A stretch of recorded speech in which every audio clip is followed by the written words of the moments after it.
देखें, हम इस दुनिया में क्यों आए हैं, हमारा मकसद हयात क्या है? इतनी बार ये सुना सवाल, समझ ही नहीं आता था कि आखिर क्या है, आखिर क्या है। एक ब्लरी सा एक विजन सा आता था कि अच्छा इसलिए आए हैं, इसलिए रूहानियत के लिए आए हैं, ये जो वली है ये जिंदगी का मकसद है। खुद नहीं समझ में, अपनी सच्चाई नहीं समझ में आती। अब निकले तो मुराकबों से जाएंगे, हर चीज से जाएंगे, और एक वक्त आएगा अगर सच्चा है तो सबसे हाईएस्ट फॉर्म ऑफ स्पिरिचुअलिटी तक पहुंचेगा। वो है प्योरिफिकेशन ऑफ द सेल्फ, अपने आप की पहचान। हमने आपको दीन के एक खास तरीके पर कर दिया। आप सल्लल्लाहु अलैहि वसल्लम को अल्लाह ताला ने कुरान पाक में कहा, क्या तरीका था?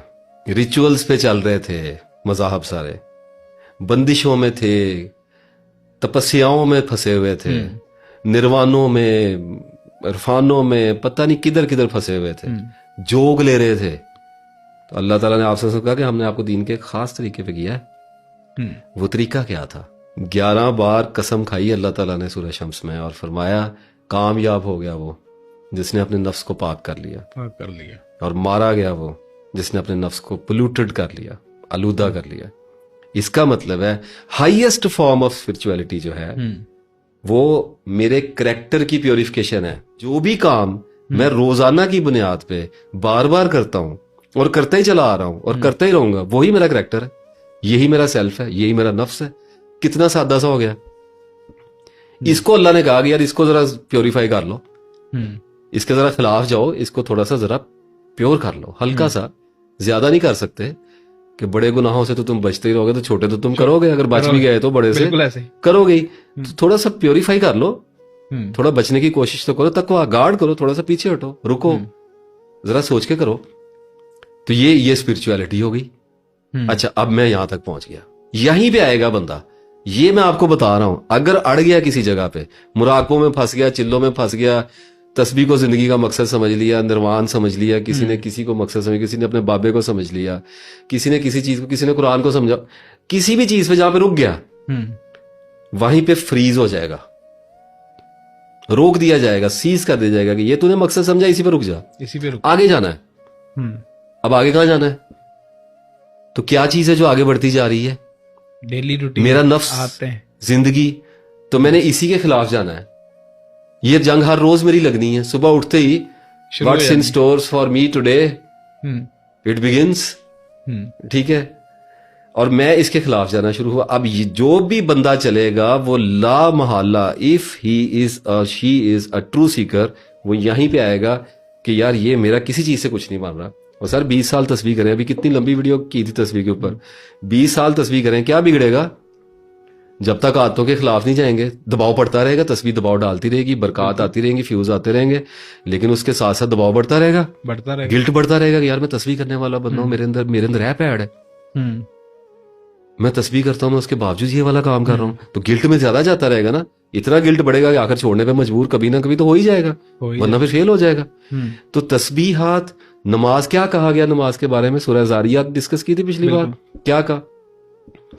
बुरे कामों से और फाशी से रोकती है, लोगों को रोक रही है, लगे हैं वैसे ही नहीं रोक रही है। तो क्यों कहा अल्लाह ने रोकती है? देखें, अल्लाह कहता है रोकती है, बंदे पढ़ रहे हैं नहीं रुक रहे। ये कॉन्फ्लिक्ट कैसे आ रहा है? अपने सेल्फ के खिलाफ नहीं, अल्लाह ताला कहता है कि लॉजिकल लेके रोकती है, ऑटोमेटिक नहीं रोकती। लॉजिकल ये नहीं हो सकता कि आप 5 वक्त की नमाज पढ़े और आदमी कहे कि मैं पॉर्न नहीं देख सकता, मेरे अंदर से वो हिस्सी मर गई, मेरा सेक्स फ्यूज हो गया। How is it possible? तो अल्लाह ताला ने कहा कि रोकेगी अगर सच्चे दिल से पढ़ोगे, क्योंकि नमाज है। अल्लाह ने झूठी नमाजों का तो अल्लाह ने बात ही नहीं की ना। अल्लाह ने कहा नमाज रोकती है। अब एक बंदा कहता है या अल्लाह मैं तेरी नमाज पढ़ूंगा, वो पढ़ रहा है, अब उसकी जिबिलतें थोड़ा गंदमंद चल रहा है ना हर बंदे के अंदर ही। अब वो बेचारा इधर को होकर जरा आंख में आगे उसने कुछ देखा, अगर तो सच्चा है शर्म आएगी ना? आएगी, बिल्कुल आएगी। ठीक है, ढीठ बन जाएगा, माफी मांगेगा। नहीं क्यों नहीं देखेगा, माफी मांगेगा। फिर दोबारा से, हम सब्जेक्ट से थोड़ा सा हट रहे हैं लेकिन मैं इसको जरा एक्सप्लेन करना चाह रहा हूँ। फिर दोबारा जाएगा नमाज में, फिर दोबारा करेगा, फिर दोबारा जाएगा।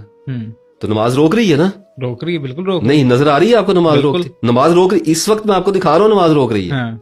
दो रिजल्ट पैदा होंगे, या वो छोड़ देगा, या रुक जाएगा, या नहीं रुकेगा। नमाज रोक रही है, ऐसे ही। I think you are getting my point. बिल्कुल। नमाज इज फोर्सिंग टू स्टॉप, रुक, रुक। की कर रहे हैं, लेकिन आदमी कह रहा है अच्छा फिर हो गया, फिर हो गया। नमाज कहती नो प्रॉब्लम, अब रुक। एक म्यान में 2 तलवारें कैसे रखेंगे सर? रखी नहीं जाएंगी। नहीं रखी जाएंगी ना। हाँ। तो कुछ लोगों ने रख ली है। क्यों रख ली? ढीठ बन गए, दिलों को जंग लगा लिया और कहा कि बस चलता है।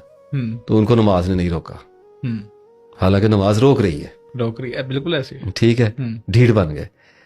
अगर एक आदमी ये सोच लेता है कि मैंने सच्चे दिल से अल्लाह ताला की तलब में जाना है, उसकी दोस्ती को जाना है, तो अपने मकसद पे अगर गौर करना शुरू करेगा तो वो इन सारी चीजों में से गुजरेगा जिनका मैंने अभी जिक्र किया है। ऐसे ही। जब इनमें से गुजरेगा तो कहां पहुंचेगा हुजूर, वो बताएं जगह।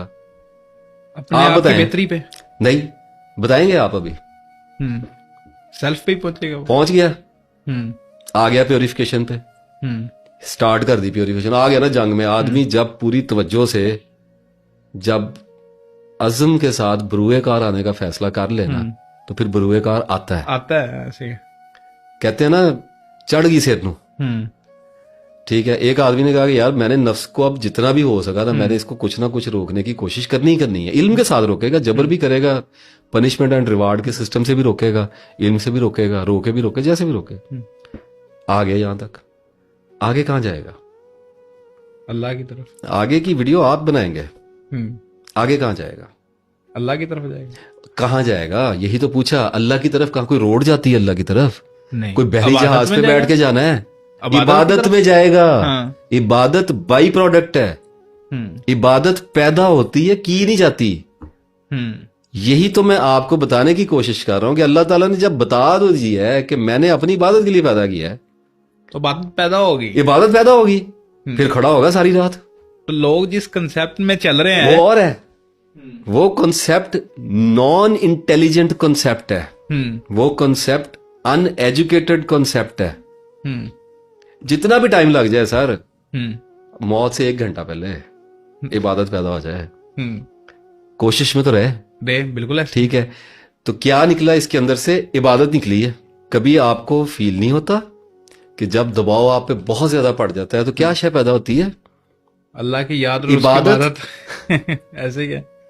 उस नमाज को पढ़ने के लिए आपको कौन फोर्स करता है? कोई भी नहीं। और उस नमाज के बाद गुनाह कहां जाता है? थोड़ी देर के लिए रोक देती है, सीज कर देती है। तो जब आप किसी भी रूहानी सिलसिले से चलें, किसी भी स्कूल ऑफ थॉट से आए, किसी भी आप तस्बीह से आ जाएं, आप मुराकबे कर लें, कुछ भी कर लें, आपने एक जगह पे पहुंचना है कि यार मेरा नफ्स गंदा है। जब हज़रत यूसुफ अलैहिस्सलाम ने स्टेटमेंट दे दी है ना कि मेरा नफ्स तो बुराई का ही हुक्म देता है, मैं अपने आप को इससे बरी तो नहीं करा देता। बिल्कुल। तो आप मैं किस खेत की मूली हो गए? बिल्कुल कि अपने आप को मुत्की गए। अल्लाह ने रोका ना कि कहा ना करो, मुझे पता है तुम्हारा, तुम कौन हो। फिर आगे उसने एक और जगह भी कहा कि मैं तुम्हें उस वक्त से जानता हूं जब माओ के पेटों में बच्चे से थे। सर यही है ना रियलिटी। ऐसे ही है, बिल्कुल ऐसे ही। तो एक आदमी जब अपने नफ्स की प्योरिटी में जाएगा तो क्या करेगा? अब मैं लेता हूं अपने हाथ में ये वीडियो, तो क्या करेगा? अपनी बुरी आदतों के खिलाफ जंग शुरू करेगा। बिल्कुल। छोटी सी भी बुरी आदत जब खत्म होती है तो इतना ज्यादा टाइम अवेलेबल हो जाता है। गुनाह का मकसद क्या है शैतान का?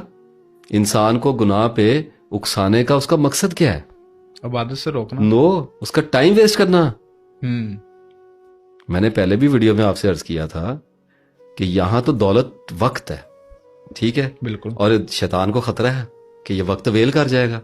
उसने क्या कहा था ऊपर? मैं गुमराह करूंगा तेरे बंदों को, मैं उनके ऊपर से नीचे से दाएं बाएं से आगे से ऊपर से पीछे से आऊंगा। बिल्कुल। वो क्यों आता है? वो इंगेज करने के लिए आता है, वक्त जाया करने। तो जब भी आप किसी भी अपनी बुरी आदत को छोड़ेंगे तो जो चीज बचेगी वो वक्त है। अब चूंकि बुरी चीज को छोड़ेंगे तो हासिल क्या निकला? अच्छी चीज निकली। तो इबादत तो खुद ब खुद पैदा होनी है। बिल्कुल। एक आदमी ये कोशिश करता है कि मैं अल्लाह के रास्ते में अपनी एक बुरी आदत को कुर्बान करूं, तो अल्लाह उसके नतीजे में उसके दर्जात बुलंद करता है। कैसे बुलंद करता है? उसके करैक्टर को बुलंद करता है, उसको नमाज की तरगीब के ख्यालात दे देता है, उसको कुरान पढ़ने की अट्रैक्शन दे देता है, क्योंकि उसके पास जो टाइम अवेलेबल हुआ है वो अल्लाह के जिम्मे है। जब भी आप फाइनली टेरिबली ऑनेस्ट हो गए अपनी जिंदगी पे गौर करेंगे तो आपको पता चलेगा कि तस्बीह, मुराकबा, नमाज, कोई भी चीज तब तक काम नहीं करेगी जब तक आप अपने ऊपर काम नहीं शुरू करें।